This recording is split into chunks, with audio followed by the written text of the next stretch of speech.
Yassas and welcome to Vasily's Garden. Well folks, today was a glorious day. We got up to about 28 degrees. Tomorrow 25, or when you're watching this it may be 25 or maybe even 14, because that's what the forecast has for us. But now as it's warmed up, our overwintering capsicums, and that's what the topic is today, are starting to show signs of new growth on them. So life has become on them, sap is flowing through the base, and we are now going to have a close look and see what sort of work they need, whether they need to be pruned, cleaned up, or left alone and allowed to grow as nature would like it to happen. Let's start with this one here. Now, this is the last year's leaves on it. We haven't cut them off. We don't cut them off because even though they go dormant, they still do some photosynthesis. So they still draw some energy into them. Even though they're completely asleep, the leaves will wither off on their own as they have here. Now you'll see these leaves look like they're about to fall off, and they are, because the plant, as it starts to put on its new growth, will shed its old foliage. That's what's happening here. And you can't see any foliage on the ground because there's very little to come off, but you can pull them off if you like, just ever so carefully. You can snip them off if they're quite firm. See that one, they're still holding on for dear life, even though it's completely withered on the end there. And this one here, well, that's fallen off as well, but this is more important. This is what we're talking about. I've been waiting the whole 4 or 5 months, winter, autumn, winter, for this to start occurring, and it has finally sprouted.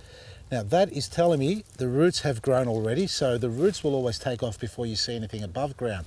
So the soil temperature has risen enough for the roots to grow. And if you've got some capsicums from last year, and I hope you do, because you can overwinter these for at least 2 or 3 years. I've in the past grown them for about 5 or 6, and eventually they get quite gnarly at the base, and you'll get fruit out of them, but you don't need to go to that extent. You're better off 2 to 3 years. Look, if it's a really healthy plant and it seems to be pushing on and giving you fruit, let it go 5 or 10 if you can. But what you want to do is protect them through winter, which is what we've done. And when you see the new growth like this, you know that the sap's flowing, and if you need to do any cleaning up around the top predominantly, well, now's the time to do it. So let's have a look. This one here is very clean over the top. There's no dieback, and what I mean by dieback is this here. So right next to it, we've got another one that is actively alive. Well, it's alive, so this green stem there, so it shows you that it's still got energy in it. But this dieback here needs to be cut off. Now, looking at this one closely, it hasn't burst into life yet, so the sap hasn't quite pushed through to push out the buds and form new leaves. So we're going to wait a little bit longer on this one here to clean it up, because we want to see leaves appearing on there. That's how we know that there's sap flowing and it will heal over. Although normally you would worry about the overwintering because of the cold weather. By cutting it back, you're putting it into shock. But I still like to wait. I like to see the actual growth coming on before I prune it, even though it's warm outside already. So this one waits. This one really doesn't need anything. I'll just wait for that one to fall off. But this one here to the right, well, that's seen better days, folks. And you don't always succeed. You don't get every single one working out. So what we're going to do with this one is remove the stake. You can pull it out completely, and you can see it's a little bit loose, but it's still got a good stronghold down at the bottom.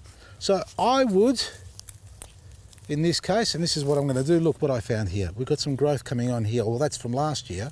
So if we look at the stem carefully, it's still green there, and it stops just there. So that's where the dieback's reached to. So if I let this go any further, it'll probably kill the roots. And at the end of the day, it's so close to that base, it may not actually survive, but we'll give it a go anyway. We're going to cut right underneath it.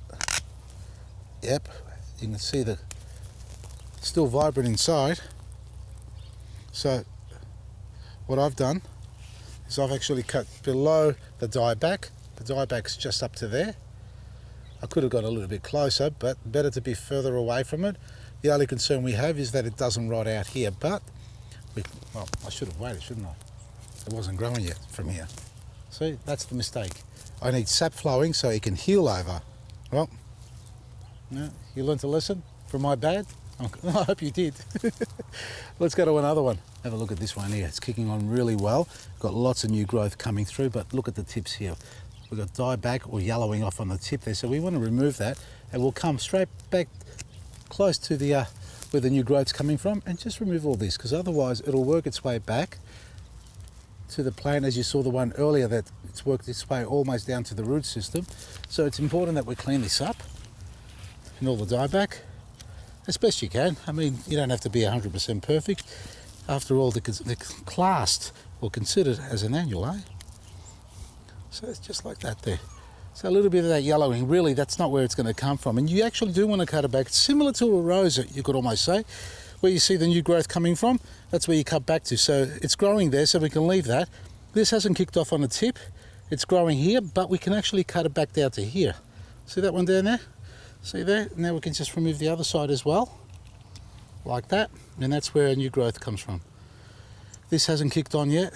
We may remove this completely, or see on that side there, there's no new growth yet, although I think something's about to burst there. So that's what we do. We go around and clean off all the yellowing tips if they're not doing anything, because you don't want it to overcrowd itself as well. And where it's growing back from, you can leave it going. If it's not growing back, cut it back down to where it is. And that's what we're going to do across here. So once you've done that, you can start working on feeding it if you haven't done so already. Because there's growth coming through, you can feed them. Leave these aside, they'll just decompose. Now, if you've got mulch and it's a thick layer of mulch, I do suggest that you pull it away a little bit like this and get yourself some superfood, folks. Guaranteed for you to flower and fruit beautifully for you. So a small handful around the base, cover it back over with mulch. And if you haven't got mulch, highly advise you to get some into your garden bed. And if you don't want to get it in, at least when you do apply, let me just cut this one off because there is growth at the top. We can get rid of this one down here. When you do apply your superfood directly on the ground and there's no covering on it, give it a water straight away. Don't let it dry out. So I already watered this garden bed and the mulch is moist as well, and it's covered underneath, so the superfood's quite safe. And then you can start your liquid feed once a month, not once a fortnight, once a month, half strength. That's all it needs. That's what I'm going to do with these little beauties. Clean them all up, feed them, and then start liquid feeding them.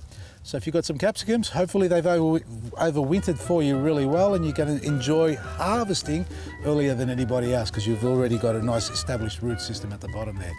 To check out our products, you can go to our website, vasilisgarden.com. Check out our stockist page to find the nearest stockist near you.